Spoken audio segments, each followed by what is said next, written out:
ஒரு செம்மையான hair dye தாங்க ரெடி பண்ணியிருக்கோம். ஹேர் டையை பாருங்கள் எவ்வளோ கருகருன்னு இருக்குது. இதில் முக்கியமாக நம்ம எடுத்துருக்கிறது என்னென்னா கருவேப்பிலை தாங்க எடுத்திருக்கோம். இந்த கருவேப்பிலையை வச்சு இது கூட ஒரு முக்கியமான ஒரு பொருளை ஆட் பண்ணி இந்த ஹேர் டையை ப்ரிப்பேர் பண்ணியிருக்கோம். இது வரைக்கும் இந்த மாதிரி நீங்கள் ப்ரிப்பேர் பண்ணியிருக்கவே மாட்டீங்க. பாருங்கள் எந்த அளவுக்கு என் கையில் நல்லா பிடிச்சிருக்கு பாருங்கள். சுத்தமாக தண்ணி போட்டு கழுவுனா கூட சுத்தமாக போகாதுங்க. நல்ல ஷாம்பு போட்டு அல்லது நல்ல சோப்பு போட்டு ஒரு 2-3 தடவை வாஷ் பண்ணதுக்கு அப்புறம் தான் போகுது. ஆனால் முடியில் அப்ளை பண்ணிங்கன்னா சுத்தமாக உங்களுக்கு போகாது. நெக்ஸ்ட்டு வாஷ் பண்ணால் கூட போகாதுங்க. அந்தளவுக்கு நல்லாவே பிடிச்சிரும். நல்லா நம்ம முடியில் பிடிக்கிற அளவுக்கு ஒரு முக்கியமான ஒரு பொருளை இதில் ஆட் பண்ணி தான் இந்த ஹேர் டையை நம்ம ப்ரிப்பேர் பண்ணியிருக்கோம். வாங்க இந்த ஹேர் டை எப்படி ப்ரிப்பேர் பண்ணுறது அப்படின்றத வீடியோக்குள்ளே போய் டீட்டெயிலாக பார்க்கலாம். இப்போ நம்ம ஹேர் டை ரெடி பண்ண போகிறோம். ஹேர் டைக்கு நம்ம என்ன எடுத்துருக்கோம் அப்படின்னா கருவேப்பிலை தான் எடுத்துருக்கோம். இந்த கருவேப்பிலையோட இன்னொரு பொருளை வந்து நம்ம முக்கியமாக சேர்க்க போகிறோம். இது ரெண்டும் சேர்ந்து ஒரு அருமையான கலரை நமக்கு கொடுக்கும். அது மட்டும் இல்லைங்க, நம்ம முடியில் வந்து நல்ல வந்து கலரை தக்க வச்சுக்கும். அதுக்கு ஒரு முக்கியமான ஒரு பொருளை தான் ஆட் பண்ண போகிறோம். அது என்னன்றதை பார்க்கலாம். அது என்னன்னா கிராம்பு தாங்க எடுத்துருக்கோம். இந்த அளவுக்கு கிராம்பு எடுத்துக்கோங்க. ஆனால் இவ்வளவு நமக்கு தேவையில்லை. இதில் வந்து கொஞ்சம் கால்வாசி அளவுக்கு நம்ம கிராம்பு எடுத்துக்கலாம். இப்போ நம்ம என்ன பண்ணுறது அப்படின்றத பார்க்கலாம். இப்போ இந்த மாதிரி மிக்ஸி ஜார் எடுத்துக்கலாம். நம்ம கருவேப்பிலையை தேவையான அளவு இதில் வந்து உருவி எடுத்துக்கலாம். நல்லா ஃப்ரெஷ்ஷான கருவேப்பிலையாக எடுத்துக்கோங்க. அது மட்டும் இல்லை, நீங்கள் கருவேப்பிலையை வந்து நல்லா வாஷ் பண்ணிவிட்டு அதுக்கப்புறமேட்டு மிக்ஸி ஜாரில் ஆட் பண்ணிக்கோங்க. ஈரத்தோட வந்து ஆட் பண்ணாதீங்க. அப்போ நமக்கு அரையும் பொழுது அந்த ஈரத்தன்மை அதிகமாக இருக்கும். ஈரம் இல்லாமல் ட்ரையாக இருந்தால் தான் நமக்கு நல்லா வந்து பொலப்பொலன்னு அரைஞ்சி வரும். வேறு ஒன்றும் இல்லை, அதுக்காக தான் சொல்கிறேன். இப்போ நம்ம தேவையான அளவு கருவேப்பிலையை எடுத்துக்கிட்டோம். இப்போ இது கூட வந்து நம்ம என்ன சேர்க்க போகிறோம் அப்படின்னா கிராம்பு தாங்க சேர்க்க போகிறோம். இந்த கிராம்பை சேர்த்து இந்த கருவேப்பிலையோட நம்ம ரெடி பண்ணும்போது சூப்பரான ரிசல்ட் கிடைக்கும். ஒரு டைம் இந்த மாதிரி ட்ரை பண்ணி பாருங்கள். நல்லா அருமையாக ரிசல்ட் கிடைக்கிறதும் இல்லாமல் நம்ம ஹேரில் நல்லா பிடிக்குது. கலர் வந்து அப்படி நல்லா நிற்குது. அதுக்காக தான் இந்த கிராம்பை நம்ம சேர்க்கறது. நல்லா இந்த அளவுக்கு கிராம்பு எடுத்துக்கோங்க. இப்போ நம்ம இந்த கருவேப்பிலையோட சேர்த்துக்கலாம். இடிச்செல்லாம் போட வேண்டாம். நம்ம மிக்சியில் தானே போடுறோம், அதனால் இடிக்க தேவையில்லை. அப்படியே ஒரு சுற்றி நம்ம எடுத்துக்கலாம். கண்டிப்பாக கொஞ்சம் கூட ஈரம் இருக்கக்கூடாது. ஈரம் இல்லாமல் நம்ம இதை 2 சுற்றி மட்டும் எடுத்துக்கலாம். இப்போ நம்ம லைட்டாக 2 சுற்று சுற்றினா போதுங்க. பாருங்கள் எந்த அளவுக்கு பொலப்பொலன்னு அரைஞ்சி வந்திருக்கு. பாருங்கள் நல்லா அரைஞ்சி வந்திருக்கு. இந்த மாதிரி நமக்கு வரணும். இப்போ இது அப்படியே இருக்கட்டும். அடுத்து நம்ம என்ன பண்ண போகிறோம் அப்படின்றத பார்க்கலாம். அடுத்து இப்போ வந்து நம்ம இரும்பு கடாய் ஒன்று எடுத்துக்கலாம். அதை வந்து ஸ்டவ்வில் வச்சுட்டு இப்போ ஸ்டவ்வை வந்து ஆன் பண்ணிவிடலாம். இந்த இரும்பு கடாய் கொஞ்சம் ஹீட் ஆனோடனே இதில் வந்து ஒரு 2 பொருட்கள் மட்டும் நம்ம ஆட் பண்ணிக்கலாம். ஃபர்ஸ்ட் நம்ம இதில் என்ன ஆட் பண்ண போகிறோம் அப்படின்னா 2 ஸ்பூன் அளவுக்கு வெந்தயம் சேர்த்துக்கலாம். ஏன்னா வெந்தயம் வந்து நமக்கு வறுபடாது. அதனால கொஞ்சம் முன்னாடியே ஃபர்ஸ்ட் நம்ம வெந்தயத்தை ஆட் பண்ணிக்கலாம். இது கொஞ்சம் நல்லா வறுபடட்டும்.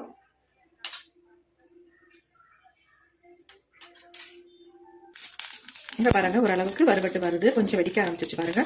இந்த ஸ்டேஜில் நம்ம என்ன ஆட் பண்ண போறோம் அப்படின்னா நம்ம முடிய நல்லா கருகருன்னு வச்சுக்கக்கூடிய கருஞ்சீரகத்தை தான் ஆட் பண்ண போறோம். 2 ஸ்பூன் அளவுக்கு கருஞ்சீரகம் ஆட் பண்ணிக்கோங்க. இப்போ இதையும் சேர்த்து நல்லா வறுத்துக்கலாம். லைட்டாக கொஞ்சம் ஃப்ரை ஆனவுடனே நம்ம அரைச்சி வச்சிருக்கோம் பார்த்தீங்களா கருவேப்பிலையும் கிராம்பும், இந்த பொடியை வந்து இதில் ஆட் பண்ணிக்கலாம்.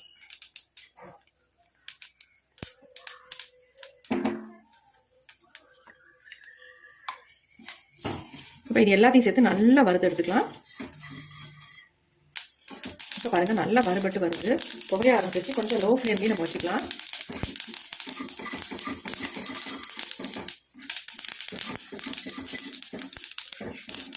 இந்த மாதிரி நல்லா கருப்பாக வறுபடணும் நமக்கு.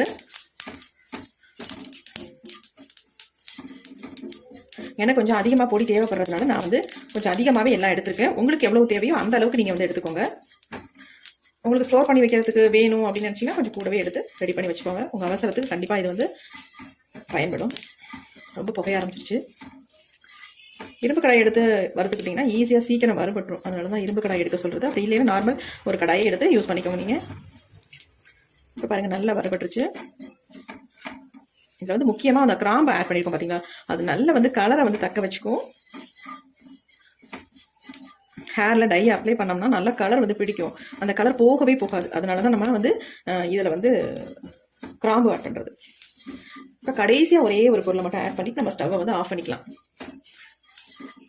நல்லா வறுபட்டதுக்கு அப்புறமேட்டு ஆஃப் பண்ண போகிற நேரத்தில் நம்ம அதை ஆட் பண்ணிக்கலாம். அது என்னென்னா காஃபி பவுடர் தான் ஆட் பண்ண போகிறோம். ஒரு 2 ரூபாய் பாக்கெட், ஒரு பாக்கெட் நான் இதில் ஆட் பண்ணிக்கிறேன். கடைசியாக தான் இதை நீங்கள் ஆட் பண்ணணும். ஏன்னா பார்த்தீங்களா ஒரு மாதிரி பிசு பிசுன்னு ஆயிடுச்சு பாருங்கள். அதனால தான் நான் சொன்னேன் கடைசியாக ஆட் பண்ணிக்கோங்க அப்படின்னு. ஏன்னா வறுக்க முடியாது. கண்டிப்பாக நம்ம காஃபி பவுடர் போடும்போது இந்த மாதிரி பிசு பிசுன்னு ஆகிடும். அதனால் கடைசியாக போட்டுட்டு தான் நீங்கள் ஸ்டவ்வை சுவிட்ச் ஆஃப் பண்ணணும். இப்போ பாருங்கள் ஓரளவுக்கு நம்ம வறுபட்டோடனே அந்த பிசு பிசுப்பு தன்மை போயிடும். இப்போ பாருங்கள் கரெக்டாக வந்துருச்சு.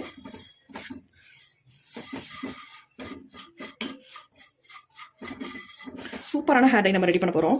செம்ம அருமையாக நம்ம ஹேரில் வந்து பிடிக்கும். இதை நீங்கள் ஒரு டைம் அப்ளை பண்ணாலே போதுங்க. சுத்தமாகவே நமக்கு போகாது ஹேர்லேருந்து. அந்தளவுக்கு நல்லாவே நம்ம ஹேரில் பிடிச்சிக்கும். இதை வந்து ரெகுலராக நீங்கள் ஃபாலோ பண்ணுறீங்கன்னா ஒரு நல்ல ரிசல்ட் நமக்கு கிடைக்கும். இது வந்து இன்ஸ்டன்ட் ஹேர் டையாகவும் நீங்கள் யூஸ் பண்ணிக்கலாம். பெர்மனெண்ட்டாகவும் உங்கள் ஹேரில் ஃபுல்லாக அப்ளை பண்ணிவிட்டு வாஷ் பண்ணிட்டு வரலாம். நல்ல ரிசல்ட் நமக்கு கொடுக்கும். நல்ல வந்து ஹேர் வந்து நல்லா சேஞ்ச் ஆகி வரும். இப்போ பாருங்கள், நல்லா வறுபட்டுருச்சு. இப்போ ஸ்டவ்வை சுவிட்ச் ஆஃப் பண்ணிடலாம். இப்போ இதை அப்படியே ஒரு தட்டில் கொட்டி ஆற விட்டுறலாம். அப்படியே நம்ம வச்சிருந்தோம்னா இது ஆறவே ஆறாது.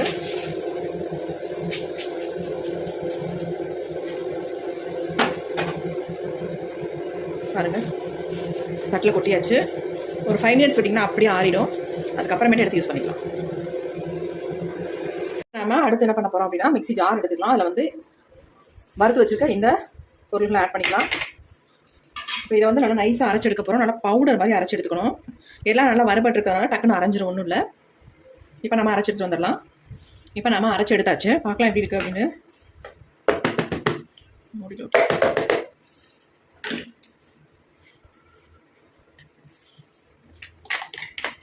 நல்லா அரைப்பட்டு வந்திருக்கு பாருங்கள். நல்லா பிசு பிசுன்னு இருக்குது.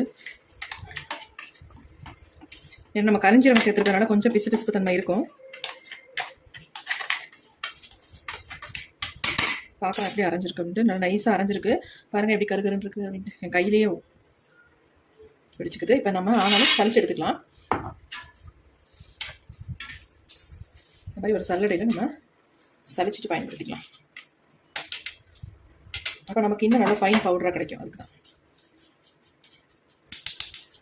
நல்லா அரைஞ்சிருச்சு. இருந்தாலும் கூட நம்ம சளிச்சுக்கிட்டோம்னா 1-2 இருக்கும் இல்லைங்களா, அதனால அதை வந்து அப்ளை பண்ணும்பொழுது ஒரு மாதிரி நிறநரன்னு இருக்கும். அதனால நம்ம இந்த மாதிரி சளிச்சுக்கிட்டோம்னா நல்லா ஃபைன் பவுடராக நமக்கு கிடைக்கும்.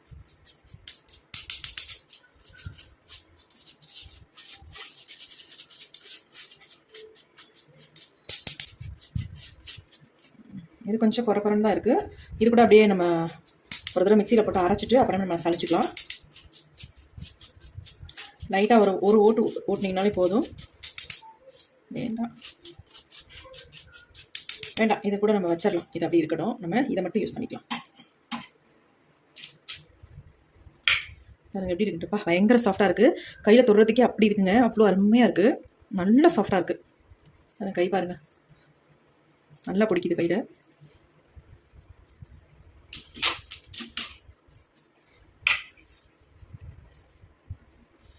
ஒரு சின்ன கிண்ணம் ஒன்று எடுத்துக்கலாம். இந்த மாதிரி எடுத்துக்கோங்க. இப்போ இதில் தான் நம்ம ஹேர் டையை ரெடி பண்ண போகிறோம். நமக்கு தேவையான அளவு எடுத்துக்கலாம். நம்ம முடிக்க தகுந்தது மாதிரி. நிறைய நடைமுறைகள் இருக்குது அப்படின்னா அதுக்கு தகுந்த மாதிரி எடுத்துக்கோங்க. இல்லை கம்மியாக அங்கங்கே 1-2 தான் இருக்குது அப்படின்னா அதுக்கு தகுந்தது மாதிரி நீங்கள் எடுத்துக்கலாம். இப்போ ஒரு 2 ஸ்பூன் அளவுக்கு நான் எடுத்துக்கிறேன். ஏறக்குறைய எல்லாமே எடுத்தாச்சு. நான் ஃபுல்லாகவே எடுத்துட்டேன். இப்போ இதில் வந்து நம்ம என்ன ஆட் பண்ண போகிறோம் அப்படின்னா, நீங்கள் ஆலோவேரா ஜெல் கூட ஆட் பண்ணிக்கலாம். அப்படி இல்லைனா கோகனட் ஆயில் கூட ஆட் பண்ணிக்கலாம். நம்ம எல்லார் வீட்லையுமே கோகனட் ஆயில் இருக்கும், கண்டிப்பாக கிடைக்கும். அல்லது கடுகு ஆயில் கூட நீங்கள் தாராளமாக இதில் யூஸ் பண்ணிக்கலாம். கடுகு ஆயில் யூஸ் பண்ணிங்கன்னா நீங்கள் வந்து ஹேரில் அப்ளை பண்ணி நல்லா ஊற வச்சுட்டு அதுக்கப்புறமேட்டு ஹேர் வாஷ் பண்ணுங்கள். நல்லா நமக்கு ஹேர் க்ரோத் மட்டும் இல்லாமல் நல்லா கருகருன்னு வளர ஆரம்பிக்க முடி. எங்கேயாவது உங்களுக்கு முடி தலையில் கொட்டி இருக்குது, அங்கெல்லாம் வழுக்கையாக இருக்குது, சொட்டையாக இருக்குது அப்படின்னா கண்டிப்பாக இந்த பொடியை வந்து நீங்கள் அப்ளை பண்ணிட்டு வரும்போது நல்ல ஒரு ரிசல்ட் உங்களுக்கு கிடைக்கும். ஏன்னா நம்ம கடுகு ஆயில் மிக்ஸ் பண்ணி ஹேரில் அப்ளை பண்ணிட்டு வந்தீங்கன்னா உங்களுக்கு நல்ல ரிசல்ட் கிடைக்கும். இப்போ நான் வந்து இதில் கடுகு ஆயில் தான் இதில் ஊற்றி மிக்ஸ் பண்ண போகிறேன்.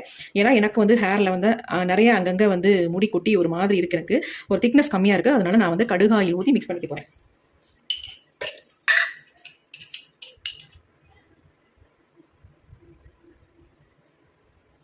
பாருங்கள், நல்லா 1 ஸ்பூன் அளவுக்கு எடுத்துக்கிட்டேன். வேறு எதுவுமே நீங்கள் ஆட் பண்ண வேண்டாம். வெறும் கடுகு ஆயில் மட்டுமே போதும் நமக்கு.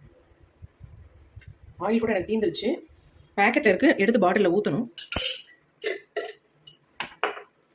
இப்போ இதை வந்து நல்லா மிக்ஸ் பண்ணிக்கலாம்.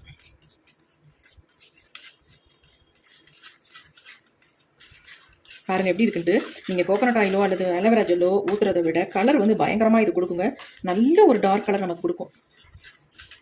எப்படி இருக்குது பாருங்கள் கலர். அதே மாதிரி நல்லா பிடிக்கும். இந்த ஹேர் டை வந்து உங்களுக்கு முடியல நல்லா பிடிக்கும். இதை வந்து ரெகுலராக நீங்கள் ஃபாலோ பண்ணுறீங்கன்னா அவ்வளோ ஒரு அருமையான ரிசல்ட் கண்டிப்பாக கிடைக்கும். இது ஒன்று போதுங்க நம்ம முடியில் அப்ளை பண்ணுறதுக்கு. வேறு எந்த இதுவுமே நமக்கு தேவையில்லை. இதனால் எந்த விதமான சைட் எஃபெக்ட்டும் நமக்கு வராது. அருமையாக நம்ம ஹேரில் அப்ளை பண்ணிட்டு போயிட்டே இருக்கலாம். பாருங்கள் எப்படி இருக்குன்னு.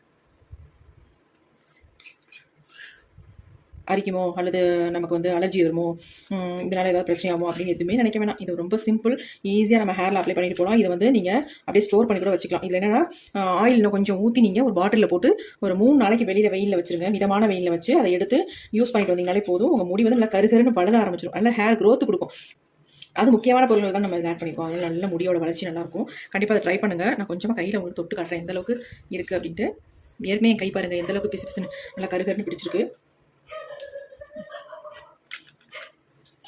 பாருங்க எப்படி இருக்குன்ட்டு.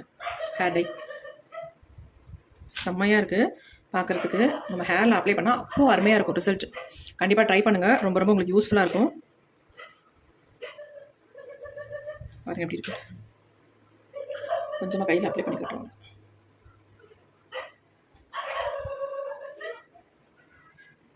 எப்படி இருக்கு பாருங்க. அப்ளை பண்ணுறதுக்கு அவ்வளோ ஸ்மூத்தாக இருக்குது. நமக்கு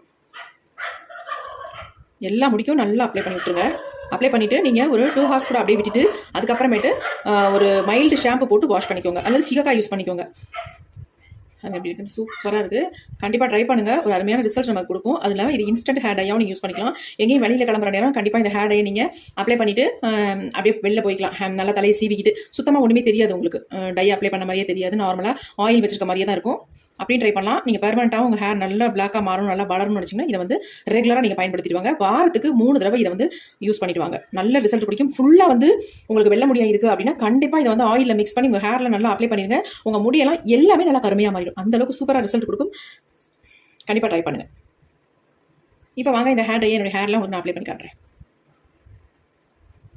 ஹேர் டை என்னுடைய ஹேரில் எப்படி அப்ளை பண்ணியிருக்கேன் பாருங்கள். அப்ளை பண்ண உடனே என் முடி எந்த அளவுக்கு நல்லா கருகருன்னு இருக்குது பாருங்கள். சுத்தமாகவே தெரியாதுங்க. இப்படி நம்ம நல்ல ஒரு கோம்பு போட்டு தலையை வாரிட்டு போனோம்னா நம்ம வந்து ஹேர் டையை அப்ளை பண்ணியிருக்கோனே தெரியாது. அந்தளவுக்கு நல்லா பாருங்கள் முடி சேஞ்ச் ஆகிருக்கு, நல்லா கருகருன்னு இருக்குது. அப்படி இல்லை உங்களுக்கு 2 ஹார்ஸ் நல்லா அப்படியே விட்டுட்டு ஊற விட்டுட்டு அதுக்கப்புறமேட்டு ஒரு மைல்டு ஷாம்பு போட்டு ஹேரை வந்து நல்லா வாஷ் பண்ணிடுங்க. சூப்பரான ரிசல்ட்